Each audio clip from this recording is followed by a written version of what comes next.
Hello जी, राम राम जी सभी को। स्वागत है आप सबका एक और नए व्लॉग में पुराने परेशानी के साथ। मैं तीनों माँ बेटे का प्यार देखकर बहुत ही ज़्यादा खुश हो रही थी, तो सोचा इसी खुशी में पूरा प्लॉट साफ किया जाए। लेकिन थोड़ी देर बाद मेरी नज़र पड़ी इन दोनों पर दोबारा से। देखो कितनी भयंकर लड़ाई चल रही है।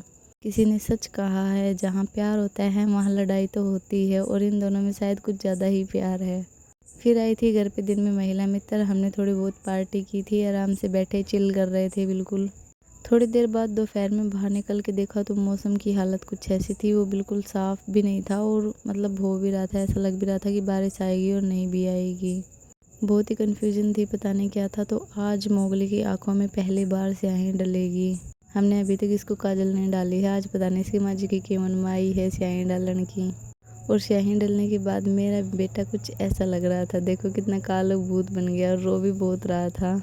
और काफ़ी दिनों से मैं सोचने लग रही थी कि मुझे कुछ खाने के लिए बनाना है, बस ये सोच ही रही थी, कर नहीं रही थी। लेकिन आज मैंने फाइनली ठान लिया कि मुझे आज कुछ ना कुछ बनाना है। इसलिए मैं गई दुकान में और वहाँ से लेके आई मैदा। उसमें डाली अजवाइन, देसी घी, कसूरी मेथी और नमक। सब चीज़ों को मिक्स करके मैं इसका डो बनाने लग गई, क्योंकि आज हम कुछ टेस्टी सी चीज़ें बनाएंगे। और वो आपको आगे वीडियो में देखने को मिलेगी कि हम क्या बना पाते हैं, हमसे क्या बनता है।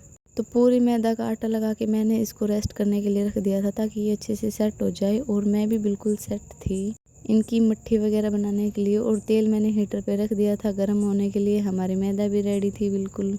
और शायद मैंने कुछ ज़्यादा ही मैदा लगा ली है अपने हिसाब से तो।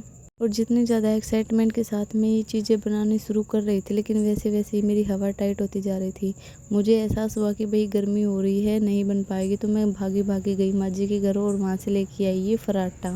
फराटे से भी मुझे इतना डर लग रहा था कि अगर मैं कहीं मर गई तो मुझे क्या होगा। इसको चुन्नी से पकड़ के मैं साइड में कर रही थी, ताकि मेरी तरफ हवा आ सके। मुझे हवा भी खानी है और करंट से डर भी लग रहा था।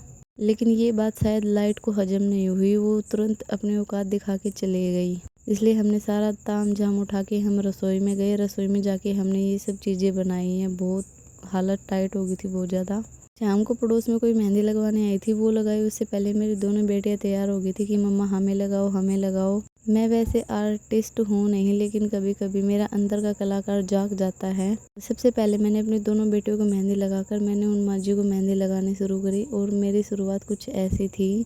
मैं अपनी कलाकारी कभी कभी ही दिखा पाती हूँ, और मेरे कलाकारी का रिजल्ट ये था। आप कमेंट करके ज़रूर बताना मैंने मेहंदी कैसी लगाई है। और इस मेहंदी को लगाने में मुझे पूरे 2 घंटे लगे थे। आज के लिए इतना ही, मिलते हैं अगले व्लॉग में।